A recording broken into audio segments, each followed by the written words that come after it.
Siendo bicicletas, pero siguiendo la división que hacemos con las motos, vamos a analizar las bicicletas eléctricas diferenciando lo que es la parte motor de la parte ciclo. La parte ciclo, para quienes no lo sepáis, es básicamente lo que no es motor, que da estructura y que tiene partes muy importantes como el frenado, la amortiguación, la estabilidad o la transmisión del esfuerzo del motor al suelo, entre otras cosas. Empecemos con la parte motor. Respecto al motor, las características más importantes a tener en cuenta son la potencia, que está expresada en vatios, a mayor potencia, más fuerza en principio.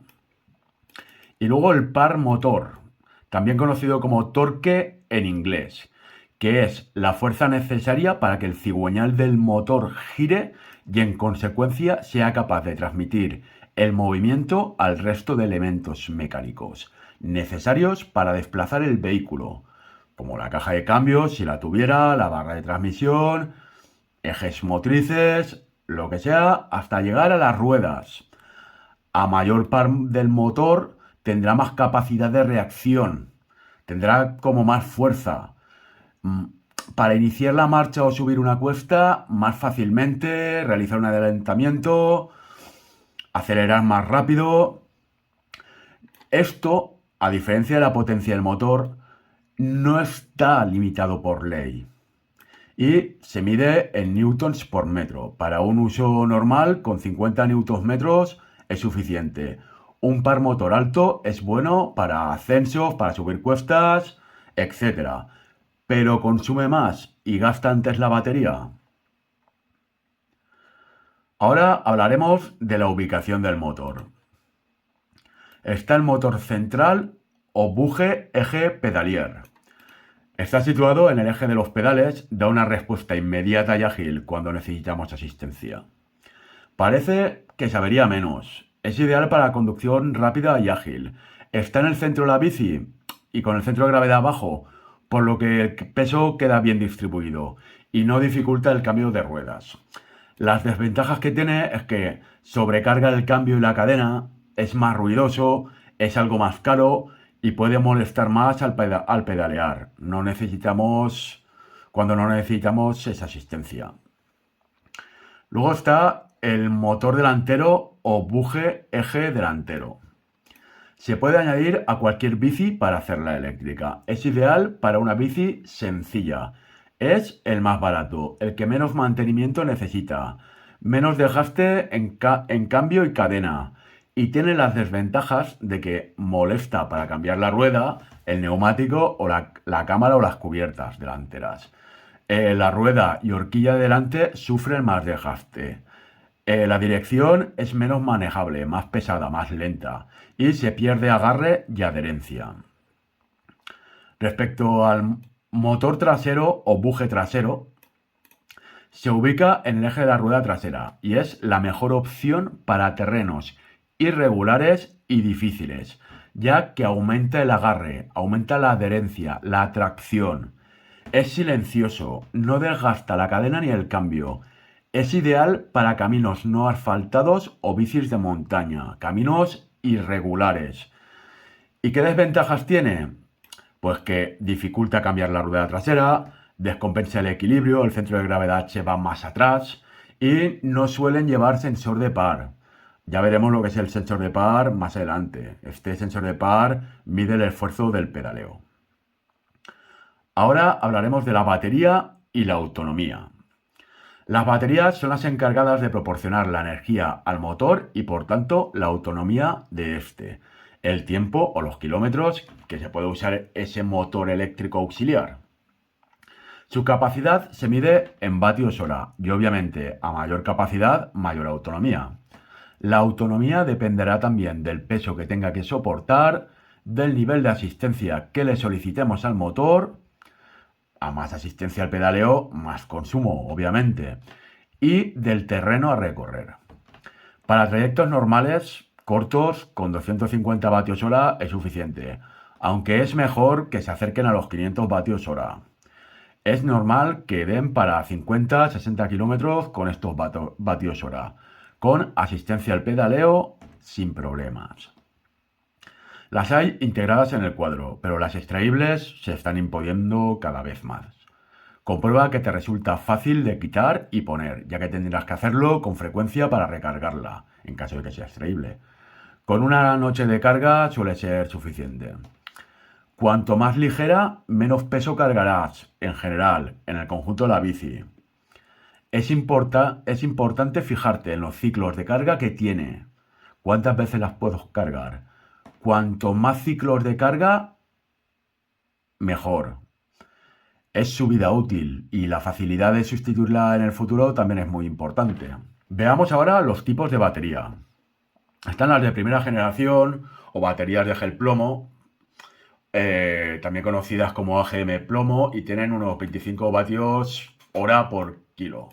Las de segunda generación o baterías de níquel metal hidruro o níquel cadmio también, algunas son de segunda generación y tienen unos 55-70 vatios por hora por kilo de batería. Y las de tercera generación o baterías de litio, que tienen unos 90 a 190 vatios por kilo. Las de primera generación soportan bien los ciclos profundos de carga y descarga. Las de segunda generación son más duraderas y seguras que las de primera. Y las de tercera generación tienen una menor densidad de energía por centímetro cúbico, una mayor cantidad de ciclos de recarga y son más ligeras que las anteriores. Las de tercera generación son las que se están imponiendo y suelen pesar entre 2 y 3 kilos y tienen unos 1000 ciclos de recarga. Las bicis eléctricas suelen tener diferentes modos de conducción. Entre ellos, uno interesante que está bien que tengan es el eco, el cual permite, quitándole potencia de pedaleo, aumentar la autonomía de la batería. Ahora hablaremos de la ubicación de la batería. Están las de tipo bidón, en la diagonal del cuadro, la mejor ubicación desde el punto de vista del centro de gravedad, pero necesita de cuadros más robustos, más pesados. La bici pesará un poco más seguramente. Integrada en el cuadro o portacadenas.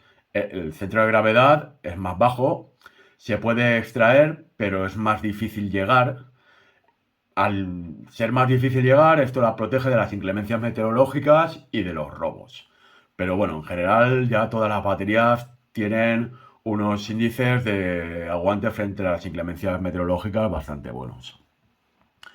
Debajo del sillín equilibra los pesos, pero dificulta un poco girar y hacer las maniobras ágiles.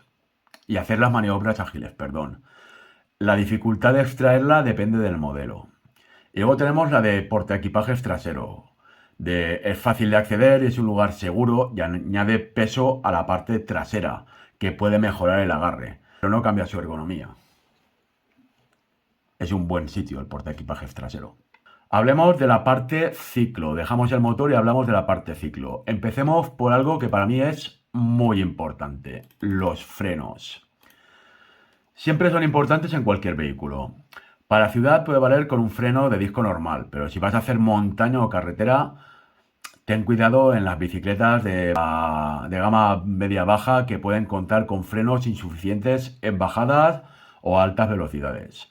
A mayor velocidad, más bajadas y más peso, mejores tienen que ser los frenos, más potentes. ¿Qué condiciones deben de cumplir los frenos? Deben de poder parar la bici en cualquier circunstancia. Es bueno que sean progresivos, que no sean bruscos. Deben de ser ergonómicos, que podamos accionarlos con facilidad, que se adapten a nosotros. Muchas veces las manetas de freno son regulables, las podemos acercar más o menos al puño, a la empuñadura de la bici. ¿Qué tipos de freno hay? Están los de zapata mecánica, que son los típicos que han tenido las bicicletas toda la vida. Son los más baratos y son los que encontraremos en las gamas bajas medias. Son para un uso normal, sin grandes velocidades ni conducción agresivas. No son aptos para la competición. Luego tenemos los de disco, mucho más avanzado que el anterior, con una frenada más brusca e inmediata, que actúa más fuerte en los primeros momentos de la frenada. Y los hidráulicos, que tienen un comportamiento más lineal y progresivo, que hará que las ruedas no se bloqueen desde el primer momento, reduciendo el posible percance o caída. Favorecen un mejor control. Muchas veces encontraremos combinaciones donde el freno de disco, perdón, tiene un accionamiento hidráulico, tiene un latiguillo hidráulico, con lo cual se combinan ventajas de ambos sistemas. Hablemos de las ruedas, el punto 2.2. El tipo de rueda debe ir acorde con el estilo de la bicicleta que vayamos a comprar según su función, que es algo que tenemos que definir previamente. De ciudad, de carretera, de montaña, de paseo. Como sabemos, para carretera la rueda debe ser fina y gorda y pesada para campo o montaña, que se adapta mejor así al terreno, a las irregularidades. A no ser que midamos menos de 1,60, las ruedas hasta 26 pulgadas están bien, mientras que las de 28 pulgadas van bien para gente más alta. Punto 2.3. La suspensión. ¿Suspensiones rígidas o de doble suspensión? Pues como estamos viendo, depende del uso. Para ciudad, pista o caminos sin grandes pendientes, descendientes o sobre todo sin irregularidades, las rígidas serán buenas. Pero si se dan estas circunstancias, si vas a hacer montaña o enduro, mejor con doble suspensión. Pero si tienen suspensión, tienen que tener suspensión. ¿Qué recorrido deben tener estas suspensiones? Pues si no hay grandes descensos o irregularidades del terreno muy fuertes, con 120 milímetros vamos bien. Esto da más confort y ergonomía y menos cansancio, especialmente cuando debemos de hacer largas distancias o tiempos. Para salidas con grandes irregularidades tipo trail o enduro, nos iremos a 140 milímetros, que ya nos permite bajadas rápidas y pistas técnicas, yendo a los 180 milímetros con suspensión doble. Si tiene remonte incorporado, mejor, para bajadas más rápidas y técnicas aún que las anteriores. Hablemos de las tijas. Tanto el asiento como el manillar interesa que tengan las tijas telescópicas para adaptarlas, subiéndolas o bajándolas para nuestras necesidades diarias o incluso según necesitemos en cada momento, porque cambiamos de tipo de pista o conducción. Poder subir o bajar las tijas es muy interesante por si llueve, por si las llevas altas y vas a hacer carretera y te interesa que el manillar esté más bajo, etc. Las tijas son los tubos, en resumen, son los tubos que salen verticalmente para el sillín y para el manillar. Son los tubos que cogen la parte horizontal del manillar en vertical y el sillín en vertical.